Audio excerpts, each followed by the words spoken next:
전능하사 천지를 만드신 하나님 아버지를 내가 믿사오며 그 외아들 우리 주 예수 그리스도를 믿사오니 이는 성령으로 잉태하사 동정녀 마리아에게 나시고 본디오 빌라도에게 고난을 받으사 십자가에 못 박혀 죽으시고 장사한 지 사흘 만에 죽은 자 가운데서 다시 살아나시며 하늘에 오르사 전능하신 하나님 우편에 앉아 계시다가 저리로서 산자와 죽은 자를 심판하러 오시리라. 성령을 믿사오며 거룩한 공회와 성도가 서로 교통하는 것과 죄를 사하여 주시는 것과 몸이 다시 사는 것과 영원히 사는 것을 믿사옵나이다. 아멘. 샬롬 여러분, 반갑습니다. 지승훈 전도사입니다. 자, 이제 6월이 거의 다 되었습니다. 그래서 우리에게 기쁜 소식이 있죠. 6월 1일, 6월 6일 공휴일이 2번이나 있습니다. 그걸 생각해도 그래도 살아낼 힘이 조금 생기죠. 공휴일 열심히 쉬는 그날을 기약하면서 여러분, 날씨가 좀 많이 더워졌는데 잘 이겨내시고 좋은 시간 보내기를 바랍니다. 자, 지난주에는 하나님의 뜻이 나의 뜻과 달라서 당황스러울 때 하나님의 뜻이 가장 위대한 뜻이다라는 것을 우리가 함께 보았죠. 오늘은 그 말씀을 조금 더 자세히 살펴보려고 합니다. 먼저 이해를 돕기 위해 한번 몰입을 해볼게요. 자, 이런 사람들 한번 떠올려 보세요. 나는 이런 사람들과는 좀 같이 지내기가 힘들다. 이 사람과는 상종할 수도 없다. 가까이 지낼 수도 없고 평생 그럴 일이 아마 없을 것이다 하는 사람을 한번 떠올려 보세요. 그 다음에는 기억을 떠올려 보는 겁니다. 정말 함께하기 싫은 사람이었는데 어쩔 수 없이 함께 동행하게 되었던 경우 한번 떠올려 보시기 바랍니다. 이 두 가지를 기억하면서 오늘 말씀을 들어보면요, 조금 더 이 상황에 잘 몰입이 될 것 같습니다. 자, 그러면 오늘 말씀 좀 긴데요, 한번 집중해서 읽어보도록 하겠습니다.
자, 내용을 보면요, 베드로가 기도를 하고 있었습니다. 그런데 마침 배가 고팠어요. 근데 이 딱 배고픈 상황을 이용해서 갑자기 하늘에서 바구니가 내려옵니다. 그곳에는 먹지 말라고 율법에 명령해 놓은 갖가지 짐승들이 담겨 있었어요. 율법에서 먹지 말라고 한 짐승은요, 생각보다 많아요. 그런 걸 왜 먹어? 라고 생각이 되는 그런 짐승들도 있는 한편, 그것까지 못 먹나 싶은 음식들도 있습니다. 가령 율법에 따르면요, 여러분, 저희는 삼겹살을 먹을 수가 없습니다. 돼지갈비도 먹을 수가 없고요. 그리고 진짜 중요한 게 또 하나 있는데 간장게장을 먹을 수가 없습니다. 어쨌든 베드로는 이것을 한 번도 어겨본 적이 없어요. 심지어 지금 굉장히 배가 고픈 상황임에도 그 정도 유혹에 넘어갈 사람이 아니었습니다. 베드로는 그것을 먹지 않는 것이 유대인으로서 당연한 것이라 여기면서 끝까지 철저하게 지켜왔습니다. 그런데 하나님께서 자꾸 먹으래요. 거절하고 먹으라 그러고 거절하고 먹으라 그러고 이 일이 3번이나 반복됩니다. 그러면서 이런 음성이 들려와요. 하나님께서 깨끗하다고 하신 것을 너가 더럽다고 하지 말아라. 이렇게 환상이 끝났는데 베드로는 그래서 좀 기분이 찝찝하죠. 도대체 왜 옳지 않다고 하신 것을 하라고 하는 걸까? 그러니까 지금 불법을 저지르라고 하는 것 같잖아요. 도대체 이게 무슨 의미일까 막 고민하고 있는데 그때 사람이 찾아옵니다. 이 사람들은 누구냐면요, 고넬료라는 사람이 보낸 사람들이에요. 고넬료가 베드로를 만나고 싶어 합니다. 그러니까 지금 저희와 함께 같이 가주실 수 있을까요? 이렇게 부탁을 하는 건데요, 우리 21절, 22절 말씀도 한번 읽어보도록 하겠습니다.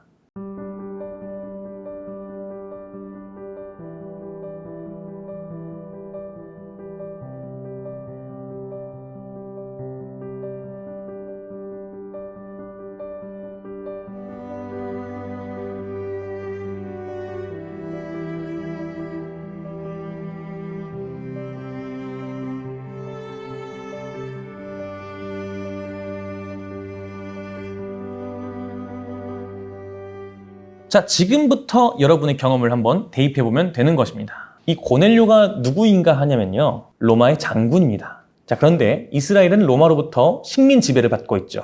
그런데 로마의 장군이다. 굉장히 만나기 꺼려지죠. 게다가 이방 사람이죠. 이스라엘 민족 외의 사람들은 다 이방 민족이죠.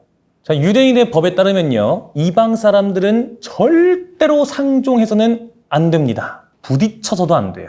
이 고넬료를 찾아간다는 것은 유대인으로서 정말 할 수 없는 일입니다. 국가의 반역자처럼 될 수도 있고요. 또 유대인의 법을 어겨야 되는 것이기 때문이죠.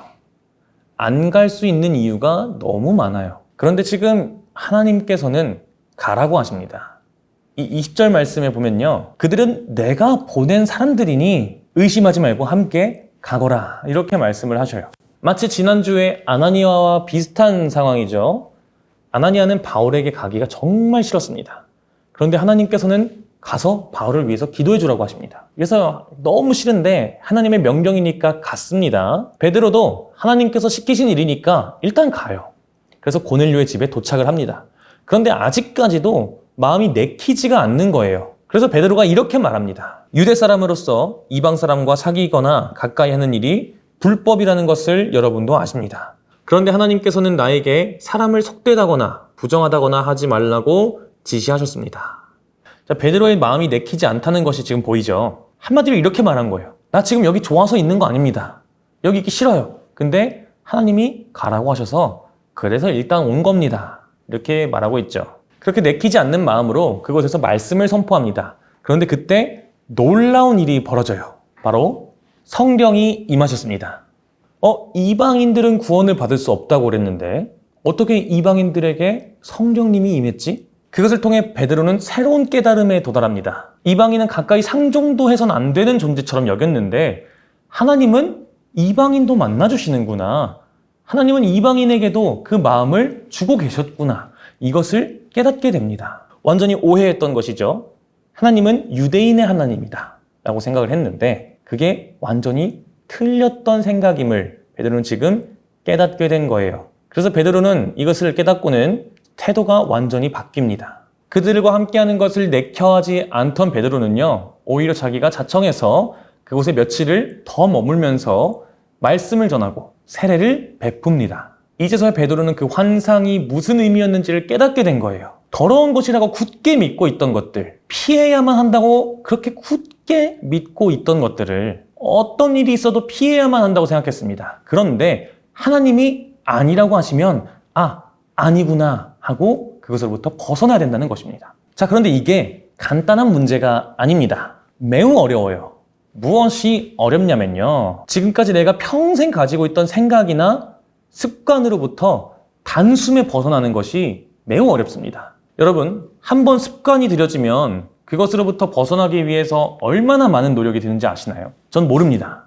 그런데 진짜 어렵다는 건 알고 있어요. 그런데 베드로는요, 수십 년간 지켜왔던 그 습관과 믿음으로부터 단숨에 벗어납니다. 그것이 잘못되었다라는 것을 깨달았기 때문이에요. 아무리 잘못된 것이라고 해도 단숨에 벗어나는 건 정말 쉽지가 않습니다. 자신의 모든 인생을 다 부정해야 되는 것 같고 자기가 지금까지 틀렸다는 것을 인정할 수밖에 없는 것 같잖아요. 그런데도 베드로는 해냈다는 거예요. 그런데 그런 인물이 한 명 더 있죠. 오늘 본문에서 바로 고넬료입니다. 로마는 황제 숭배 사상입니다. 그런 로마에서 백부장을 지내고 있다는 것은요, 완전히 황제를 숭배하는 사람, 그리고 그 사상에 완전히 정복되어 있는 그런 사람임을 의미합니다. 그런데 고넬료는 하나님이 진짜 신이라는 것을 깨닫자마자 바로 하나님을 섬기기 시작합니다. 이것을 한마디로 내가 만든 신에서 벗어나는 것입니다. 신은 이런 존재야. 신은 이래야만 해. 하나님은 이런 분이셔. 하나님은 저 사람은 상종하지 않을 거야. 이렇게 내 마음대로 규정해 놓은 하나님에 대한 생각으로부터 벗어나야 된다는 것이에요. 이것을 위해서는 어떤 자세가 필요하냐면요, 바로 겸손한 자세가 필요합니다. 여러분, 늘 겸손하시기를 바랍니다. 내 말이 무조건 다 맞아. 이런 마음으로 살아가면 놓치는 게 참 많을 수 있어요. 베드로가 만약 이런 마음으로 살아갔으면 어땠을까요? 아마 하나님을 만나고자 하던 그 고넬료의 간절한 마음이 무참히 짓밟혔을 수도 있습니다. 내가 틀렸을 수도 있다라고 인정하는 그 마음은요, 겸손함에서 나옵니다. 특히 우리는 하나님 앞에서는 겸손할 수밖에 없어요. 왜냐하면 하나님은 우리가 아는 것보다 더 위대하고 더 옳고 더 정의롭고 더 선한 길로 나아가시는 분이시기 때문에 우리가 생각할 수 있는 것보다도 더 위대하십니다. 그 앞에서 우린 작아질 수밖에 없고 겸손할 수밖에 없고 하나님의 뜻이 더 옳음을 인정할 수밖에 없습니다. 그래서 하나님 이번엔 제가 맞아요 라고 따질 수 있는 그런 분이 아니에요. 여러분, 하나님의 뜻 앞에서는 늘 겸손해야 합니다. 그래서 여러분의 교만함을 내려놓고 이렇게 고백해 보았으면 좋겠어요. 하나님이 옳습니다. 하나님의 뜻에 따르겠습니다. 내 뜻을 따르기보다 하나님의 말씀을 따르겠습니다. 이 고백을 정말 습관처럼 해보았으면 좋겠습니다. 그렇게 할 때 우리도 베드로처럼 고넬료처럼 단숨에 하나님의 말씀을 향해 나아갈 수 있게 될 것입니다. 그렇게 하나님을 따라 사는 것이 우리에게 가장 축복된 삶이고 가장 은혜되는 삶임을 기억하시기 바랍니다. 그래서 늘 겸손한 마음으로 하나님의 위대하심을 인정하면서 살아가는 여러분 모두가 되시기를 간절히 소망합니다. 전도사님이 기도하고 마치도록 하겠습니다. 하나님, 우리의 뜻을 앞세우기보다 하나님의 뜻이 더 위대함을 우리가 인정하는 겸손한 마음을 가지게 하여 주시옵소서. 하나님의 뜻이 맞음을, 하나님의 뜻에 따라야 함을 늘 습관처럼 고백하고 실천하며 베드로처럼 고넬료처럼 단숨에 하나님의 말씀대로 살아가기를 결단할 수 있도록 하여 주시옵소서. 그래서 늘 위대하신 하나님의 뜻에 따라 살아가는 우리 틴즈 친구들이 될 수 있도록 날마다 함께 주셔서 감사드리며 예수 그리스도 이름으로 기도합니다. 아멘.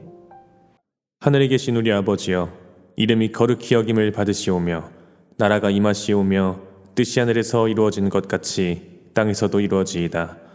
오늘 우리에게 일용할 양식을 주시옵고 우리가 우리에게 죄 지은 자를 사하여 준 것 같이 우리 죄를 사하여 주시옵고 우리를 시험에 들게 하지 마시옵고 다만 악에서 구하시옵소서. 나라와 권세와 영광이 아버지께 영원히 있사옵나이다. 아멘.